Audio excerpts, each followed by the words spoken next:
remains low, and the labor market is at or near maximum employment.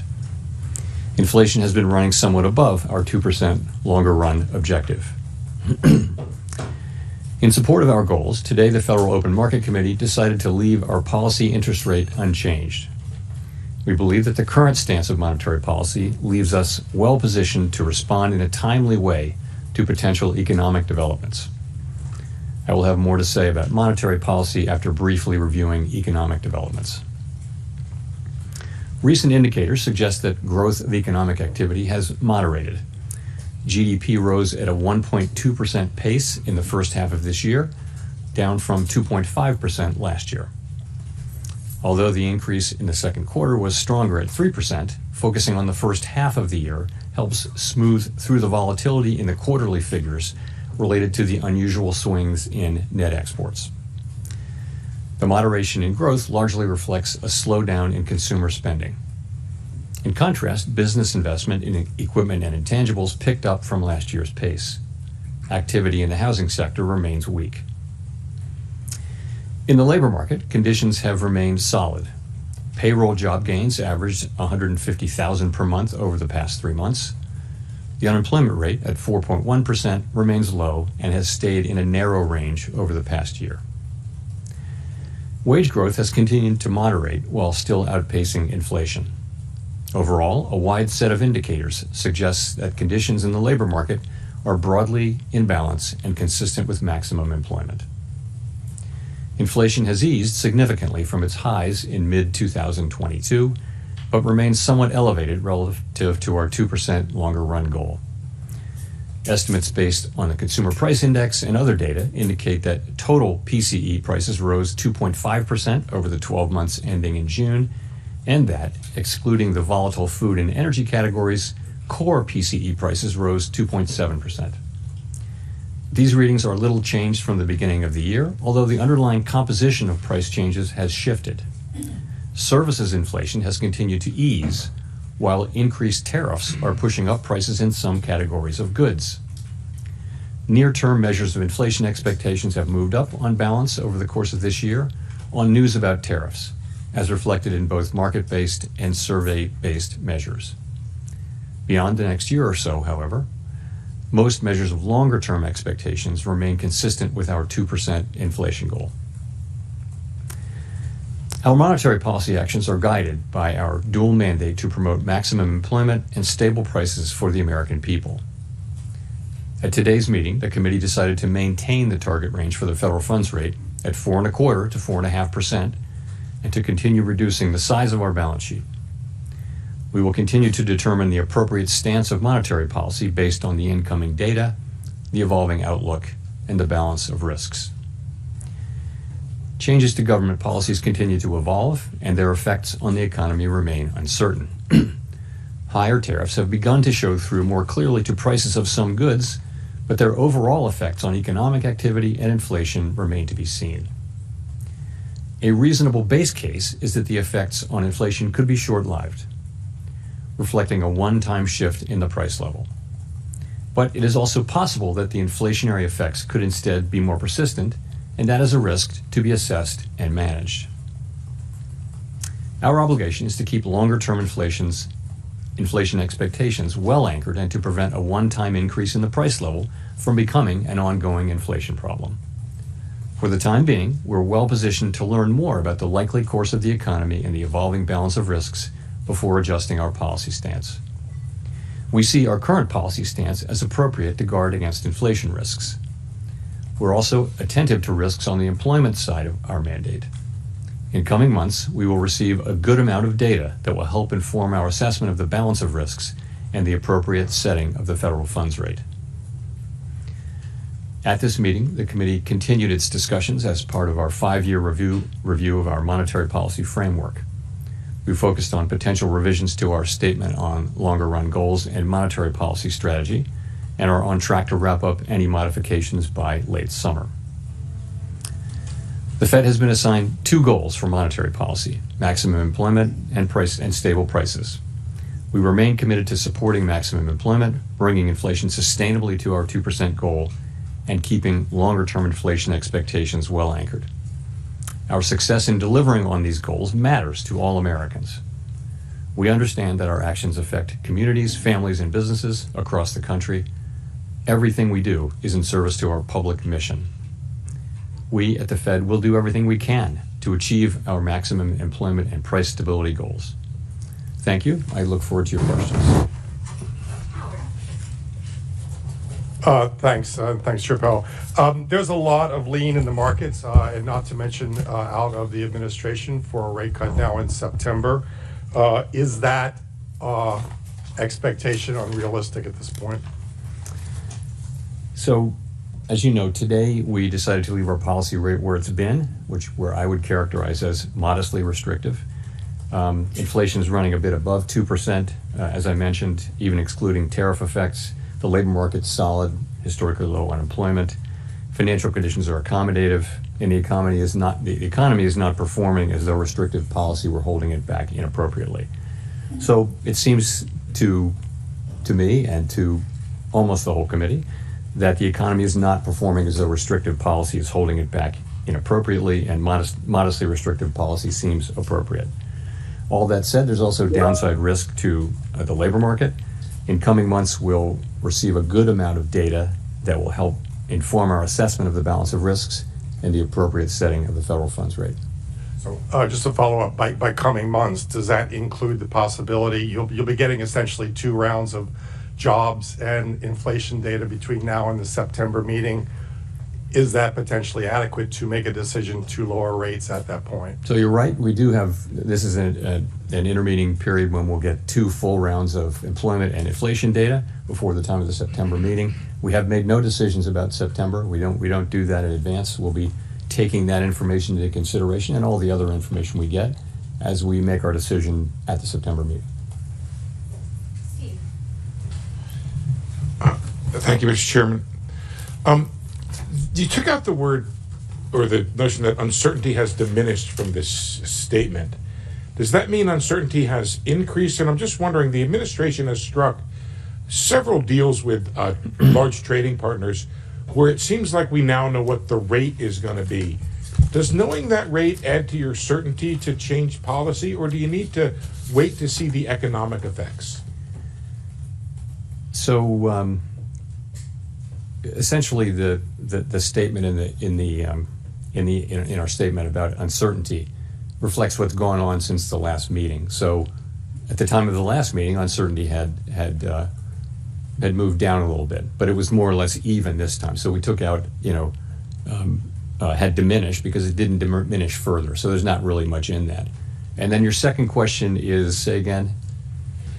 There have been several deals that have been struck, and now we seem to have an idea of what the tariff rates are going to be with some of our large trading partners. Does that not add to the kind of certainty you might need, or is it you're waiting for the economic effects to show themselves? No, I think we're still, you're right. It's been a very dynamic time for these trade negotiations, and lots and lots of events in the intermeeting period, but we're still a ways away from seeing where things settle down. We are clearly getting more and more information, and I think at this point, people's estimates, our estimates, outside estimates of the likely effective level of tariffs is not moving around that much at this point. But at the same time, there are many uncertainties left to resolve. So yes, we are learning more and more. It doesn't feel like we're very close to the end of that process, and that's not for us to judge. But it feels like there's much more to come, as well, looking ahead. Neil. Hi, Mr. Chairman. Neil Irwin with Axios. This morning we got a GDP report in which final domestic private purchases decelerated, slowest pace since 22. There was a weakness in the interest-sensitive sectors and residential investment, commercial structures. Are those not signs that monetary policy is a little too restrictive right now, given current economic conditions? So the GDP and PDFP numbers came in pretty much right where we expected them to come in. You got to look at the whole picture. So certainly, as I mentioned in my opening remarks, economic activity data, GDP, private domestic final purchases, which we think is a narrower but better signal for future, for where the economy is going, has come down to a little better than 1%, 1.2%, I think, in the case of GDP for the first half, whereas it was 2.5% last year. So that has certainly come down.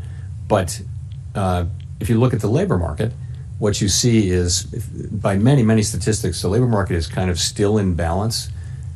It's things like quits, job openings, and let alone the unemployment rate.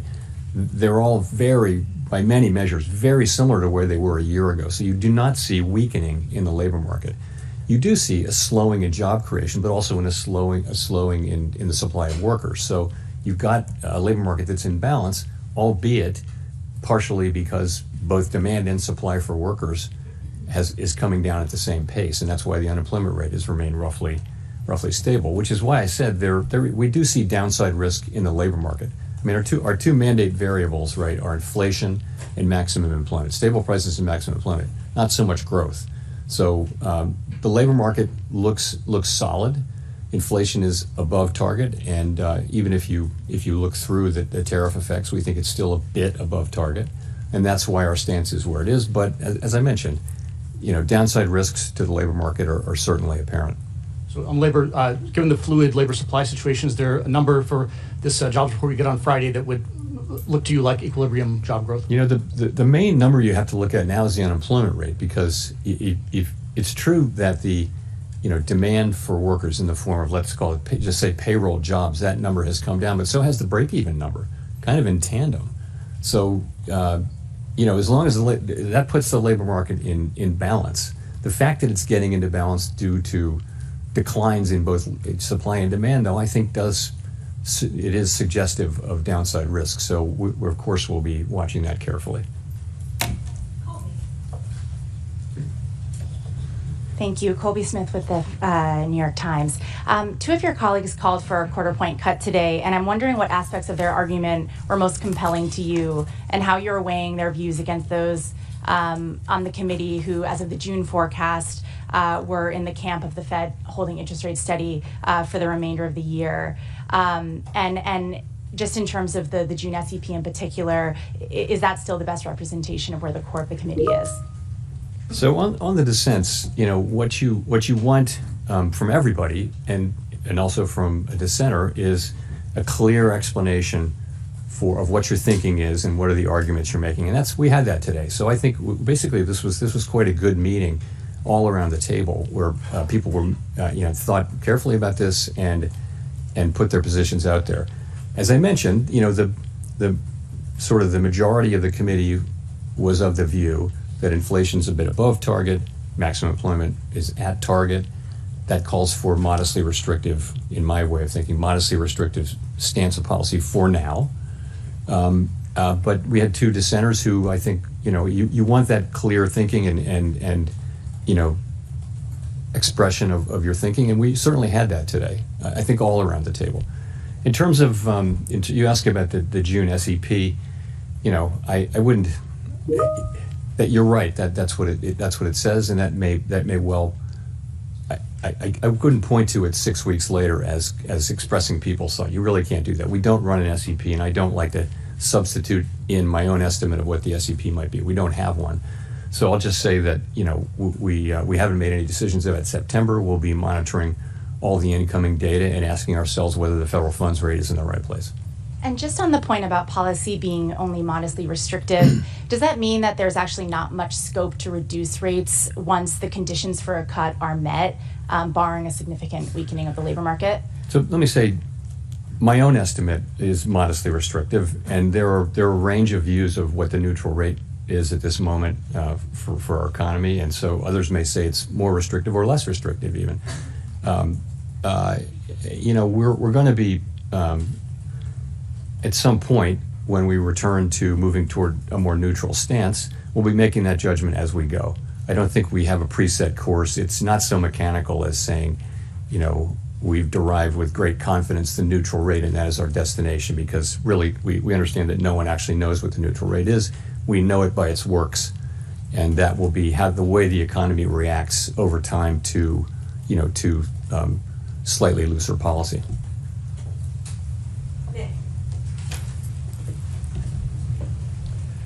Nick Timmeros, The Wall Street Journal. Chair Powell, My question is about what have you learned over the last few months about the inflation generating and price pass-through process? And just to drill down, the June CPI report showed evidence of tariff-induced goods inflation. Now, the tariff landscape is only starting to be settled with some of these more recent deals. Given the lags between when tariffs are announced and when they show up in goods prices, is 2 months a long enough horizon to evaluate the impact and be confident that tariffs aren't impacting the broader inflation process? I think you have to think of this as still quite early days. And so I think what we're seeing now is substantial amounts of tariff revenue being collected on the order of $30 billion a month, which is, substantially higher than before. And the evidence seems to be mostly not paid only to a small extent through exporters lowering their price, and companies or retailers, sort of people who are upstream, institutions that are upstream from the consumer, are paying most of this for now. It's starting to show up in consumer prices, as you know, in the June report. We expect to see more of that. And we know from surveys that companies feel that they have every intention of putting this through to the consumer, but the truth is they may not be able to in many cases. So I think we're just going to have to watch and learn empirically how much of this and over what period of time. I think we've learned that the process will probably be slower than expected at the beginning, but we never expected it to be fast. And we think we have a long way to go to really understand exactly how it will be. So that's how we're thinking of it right now. So if I could follow up, is the reticence to look through core goods inflation being driven by the judgment that during the pandemic expectations proved more adaptive than anyone at the Fed expected? Is it being driven by uncertainty over how restrictive policy is? You could argue we are a bit looking through goods inflation by not raising rates. We haven't reacted to new inflation, but I mean I wouldn't insist upon that. But I think the base case, as I said, a reasonable base case is that these are one-time price effects. Of course, in the end, there will not be. This will not turn out to be inflation, because we'll make sure that it's not. We will, through our tools, make sure that this does not move from being a one-time price increase to serious inflation. We want to do that efficiently, and that means we want to do it. If you move too soon, you wind up maybe not getting inflation all the way fixed, and you have to come back. That's inefficient. If you move too late, you might do unnecessary damage to the labor market. So there won't be, in the end, a big inflationary problem. What we're trying to do is accomplish that in a way that is efficient. But in the end, there should be no doubt that we will do what we need to do to keep inflation under control. Ideally, we do it efficiently.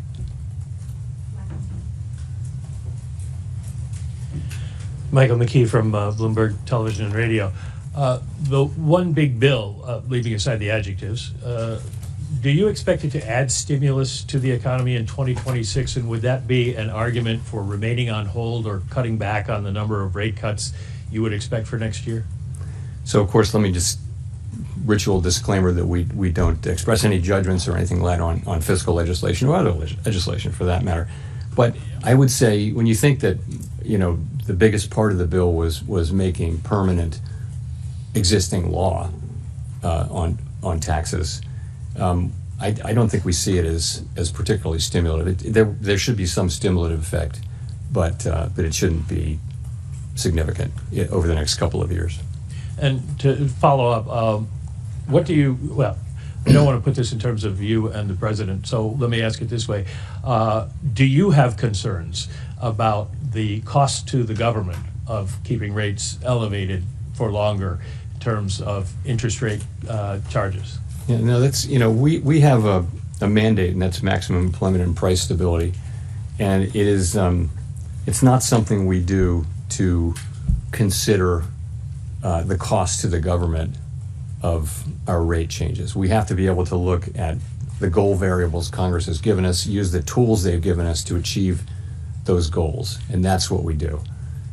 We don't consider the fiscal needs of the federal government. No advanced economy central bank does that, and it wouldn't be good if we did do that, it would be good neither for our credibility nor for the credibility of U.S. fiscal policy. So it's just not something we take into consideration.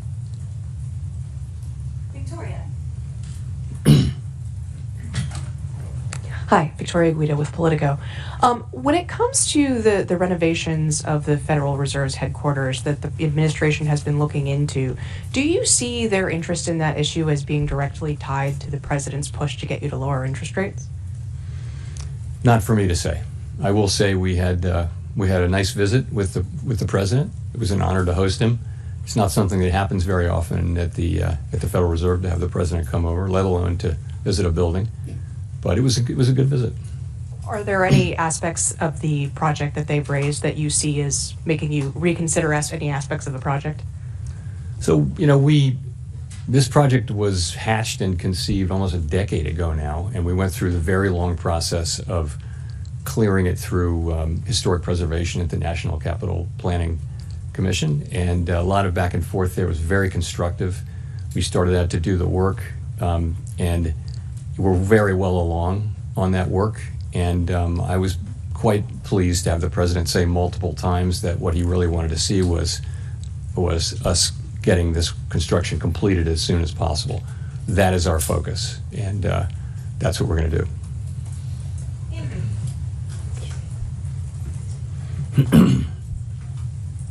Thanks, Mr. Chairman. Andrew Ackerman with the Washington Post. What message do you take from the fact that inflation hit 2.1% last September and has bounced higher since? Why do you think financial conditions are restrictive and a neutral rate's below 4% when inflation has stopped falling for almost a year? So inflation, when you talk about these 12-month inflation measures, you're always battling residual seasonality. So we'll have, for example, 2 months of high inflation sometimes early in the year, and then inflation turns lower, and a lot of that may just be an artifact. So that's why we look at the 12-month numbers. I think inflation is most of the way back to 2%. There are things like the catch-up inflation. So, for example, all the insurance costs that they're only now going through inflation, but they actually reflect inflationary pressures from 2-3 years ago. So that's got to go through. In addition, now we have 3 or 4 tenths of inflation in core inflation from tariffs. So, and we can't really separate that out. We're not going to have a separate kind of inflation that isn't the tariffs. We're always going to be dealing with all of inflation. But the composition, as I mentioned, has really changed. And if you go back to the last couple of years, it was all about services inflation, which was being very sticky. Now services inflation is coming down nicely. Goods inflation was well behaved before, and now goods inflation is going up. So the story has really changed. That's partially because of tariffs. It's also partially because we had restrictive policy in place, and we've seen that the result of that gradually work its way through the services economy. Okay, the other thing I wanted to ask is, are you comfortable that BLS can continue performing their mission effectively if they take an 8% reduction in headcount and authorized spending as the administration has proposed? I'm not going to comment on the administration's proposal. I do think, as I've said, I think that we're getting the data that we need to do our jobs, and I think it's really important that good data helps not just the Fed, it helps the government, but it also helps the private sector.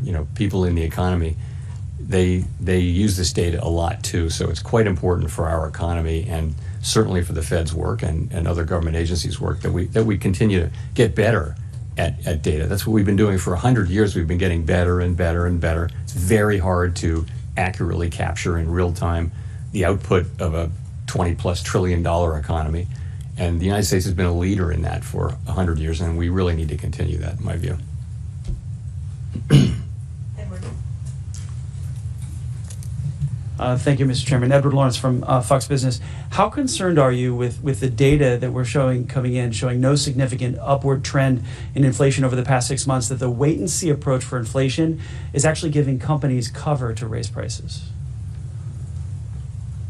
How concerned am I that say that again? The wait-and-see approach is giving... The wait-and-see approach, what do you mean by that? For cutting rates.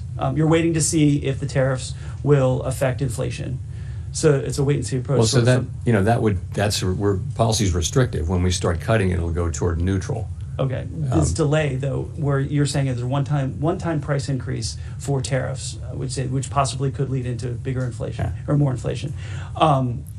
Is that giving companies cover, though, to raise prices? Well, what may be giving, it's not our policy stance, what may be giving some companies will certainly be taking advantage of the fact of the tariffs and all the discussion of how they're going to, companies will raise prices when and as they can.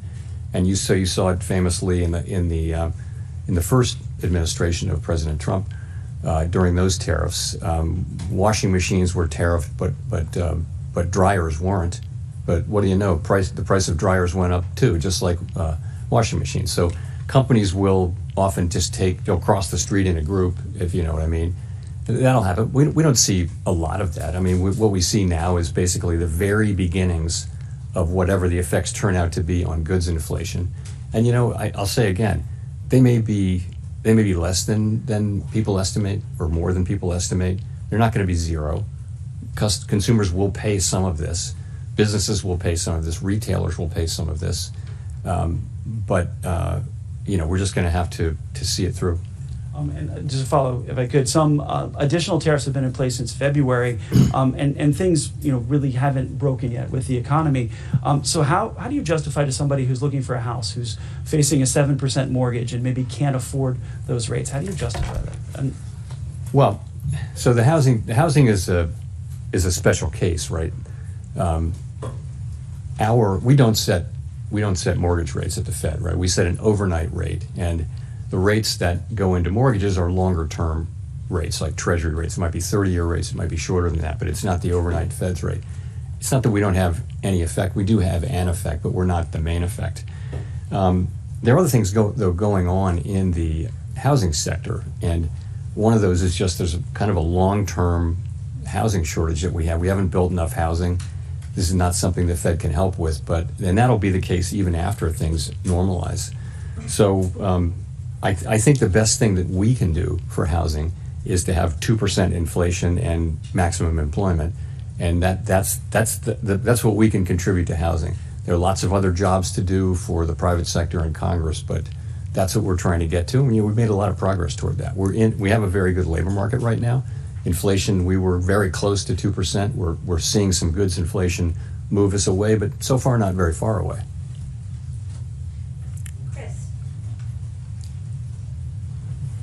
Hi, Chair Powell. Thank you. Well, can you give us a little more about what kind of economic data does the Fed need to see before you'll be ready to cut? I mean, do you need inflation back nearly to target? Are there other things in the pricing that you look for? Do you need to see weakening in the job market? What kind of things are you looking for? I mean, ultimately, it could be any of those things, right? But if you saw that the risks to the two goals were moving into balance, if they were fully in balance, that would imply that you should move toward a more neutral stance of policy. This is the special situation we're in, which is we have two-sided risk to both of our goals. When we paused, inflation was above target and the labor market was pretty good. So that was a time when policy was restrictive when we paused. And to be restrictive is to be supporting a return to our inflation target, right? So as the two targets get back into balance, you would think you'd move in a way closer to neutral, and that the next steps that we take are likely to be in that direction. What will it take? It'll be the totality of the evidence. As I mentioned, there's quite a lot of data coming in, which before the next meeting. Will it be dispositive of that? It's really hard to say. We don't make those decisions right now, so we'll have to see. Well, I guess just in terms of inflation, though, for example, some people would point to if it remains only in goods and it doesn't bleed over to services, then maybe that's evidence that the tariff effect is going to be a temporary one-time thing. Is that kind of thing affect your thinking, or do you just need to see the number come down? I think closer to 2. We'll look at everything. It's as I mentioned. A pretty reasonable base case is that this will be a one-time price increase, and in the end, we'll make sure that that's the case. We're just trying to do that efficiently. And efficiently means getting the timing right, so we don't. Again, if we cut rates too soon, maybe we didn't finish the job with inflation.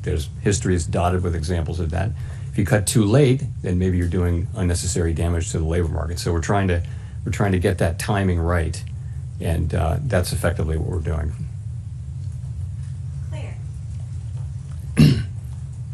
Claire Jones, Financial Times.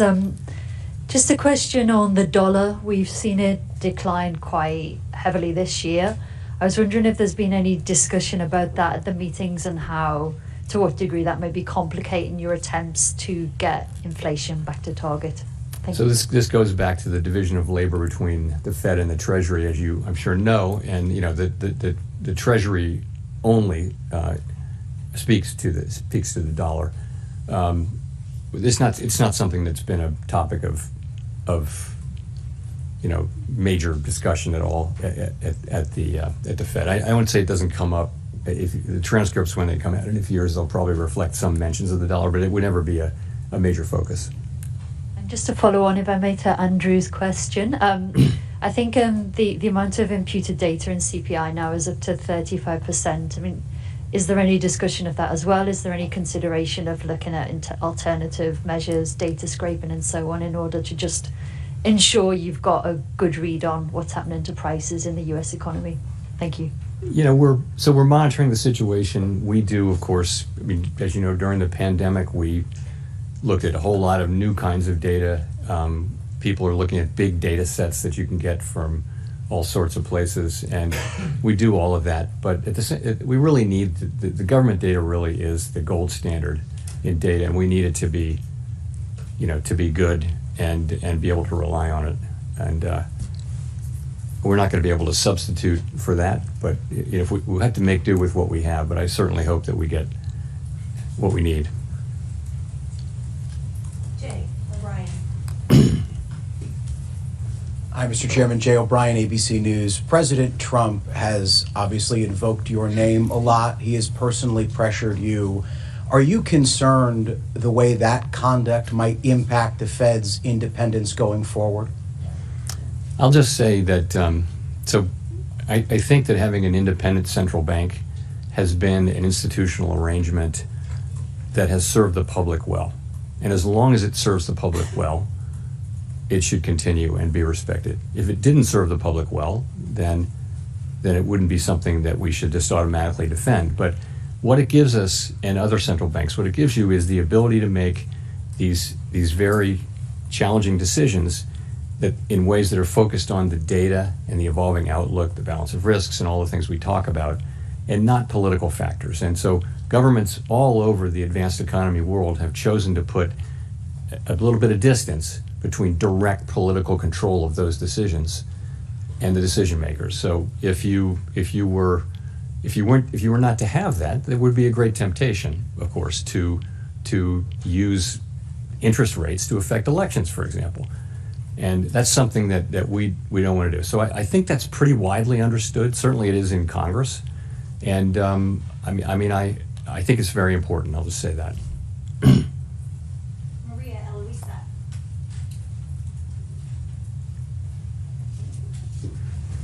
Afternoon, Sir Powell. Maria Eloisa Capurro from Bloomberg News. You mentioned a slowdown in consumer spending, and I wanted to see if you could walk us through what was the discussion with the committee around that. We've seen delinquency rates rising for upper income households. How do you see that evolving in the next few months, and how much of a vulnerability that is for the economy going forward? Consumer spending had been very, very strong for the last couple of years, and had repeatedly, forecasters, not just us, had been forecasting it would slow down, and now maybe it finally has. So I would say,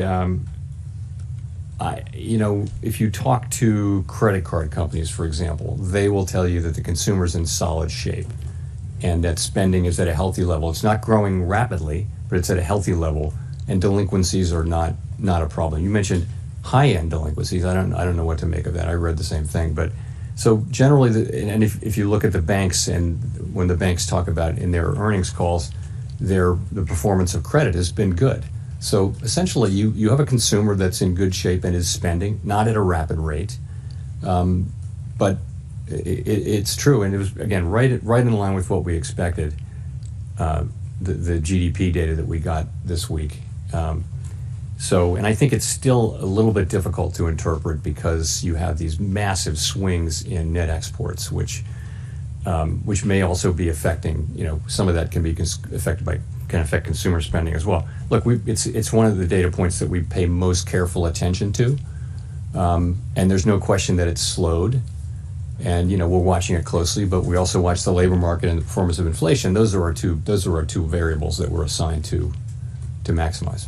And just to follow up on what my colleagues were asking about this sense, Governor Waller said that the labor market is on edge, and he was pointing to weaknesses on the private sector. I was wondering, you said that the main number to look at is the unemployment number overall, but what was the discussion about the state of the private jobs market? So I'm not going to talk about any individual's, any individual's comments. I wouldn't do that. But I think what we know is that private sector job creation, certainly in the last report, we'll see on Friday, but had come down a bit. And if you take the QCEW adjustment seriously, it may be even lower, maybe close to zero. But the unemployment rate was still low. So what that's telling you is that demand for workers is slowing, but so is the supply. So it's in balance. Oddly enough, you've got a very low unemployment rate, and it's kind of been there for a year as job creation has moved down. But also we know that because of immigration policy, really, the flow into our labor forces is just a great deal slower, and those two things have slowed more or less in tandem. If you look at things like I mentioned, quits, look at wages are gradually cooling, look at vacancies to unemployment, those things have been pretty stable they haven't really moved a lot in a full year. So I think if you take the totality of the labor market data, you've got a solid labor market. But I think you have to see that there are downside risks. You don't see weakening in the labor market, but I think you've got downside risks in a world where unemployment's being held down because both demand and supply are declining. I think it's worth paying close attention to it, and we are. Nancy. Hi, Chair Powell. Nancy Marshall-Genzer with Marketplace. One more question on the lack of unanimity in today's decision, the two dissents. Was there talk during the meeting? I know you're not going to talk about what individuals said, but in general, was there talk during the meeting of cutting rates, and what was the case against that at the meeting? Sure. So we have an economic go around where people talk about the economy, and then that's yesterday, and then today we have a monetary policy go around all the way around the table. Everyone gives their views. So the discussion around policy was. The majority view was still what it has been, which is that inflation's running above target, maximum employment is right at target. That means policy should be a little bit restrictive, somewhat restrictive, because we want inflation to move all the way back to its target. So that's where people have been and still are. Two of our members felt that the time had come to cut, and that they, for the reasons that they're going to express. I won't tell you the reasons. They'll issue some kind of a thing in the next day or so. So, but that's the story, and I would say well argued, very thoughtfully argued all around the table, good arguments, and it's a situation where an unusual situation. The economy is in good shape, but it's an unusual situation where you have risks to both your employment mandate and your inflation mandate. That's the nature of a supply shock. And it's probably not surprising that there would be differences and different perspectives on that, as well as different views of where the neutral rate is, so that different views of how tight policy is. So we have those. I will say what you hope is that people, explain their positions very thoughtfully and clearly, and we absolutely had that today, all the way around the table. I would call it one of the better meetings I can recall from that standpoint. And you said you're waiting to be confident inflation is heading toward your 2% target before you start cutting rates. When you do get that confidence, would you be in favor of lowering rates right away? It's not quite the way I would put it. I said that's why we think policy should be restrictive, is because inflation is above target. When we have risks to both goals, one of them is farther away from goal than the other, and that's inflation. Maximum employment's at goal, so that means policy should be tight, because tight policy is what brings inflation down. If you came to the view that the risks to the two were more in balance, that would imply that policy shouldn't be restrictive. It should be more neutral, more a neutral stance, and that would be somewhat lower than where we are now. No one knows exactly where that is. So that's the framework I think I'd be taking, and we'll just have to see. We're going to be obviously looking at a lot of data in the next cycle. It is one of the cycles where we have 2 employment and 2 inflation reports, and we'll see where that takes us.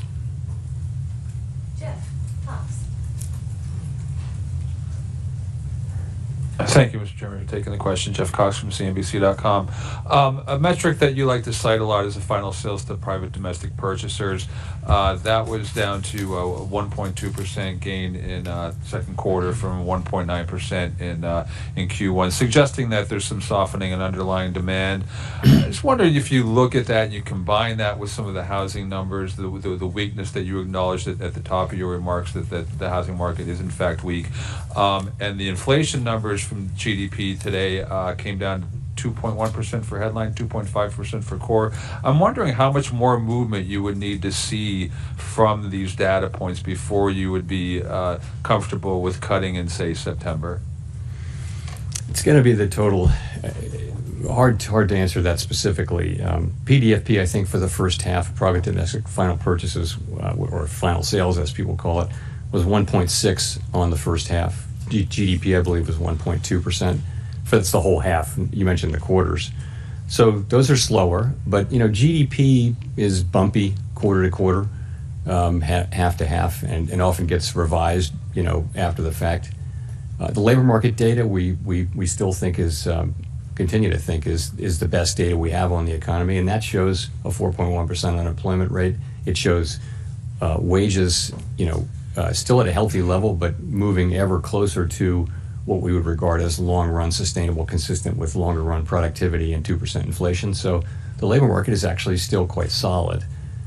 Inflation is above target, even ignoring tariffs. It's a little bit above target, and tariffs. So we're watching all of that, and again, trying to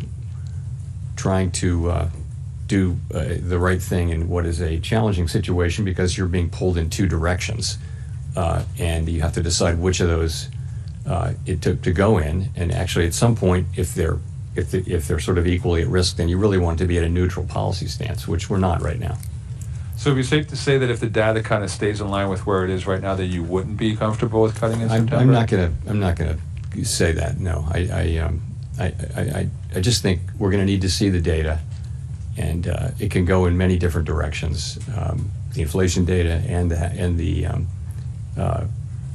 employment data, and we're going to make a judgment based on all of the data and based on that balance of risks analysis that I mentioned. Thank you. Greg, Rob, for the last question. Thanks, Chair Powell. Greg Robb from MarketWatch. The Treasury Secretary has said recently that it would be confusing for the markets if you stayed on as a governor after your term as chair ends. And I was wondering if you had any update for us on a decision on that front. Sorry, I do not have any update for you. Thanks very much, everyone.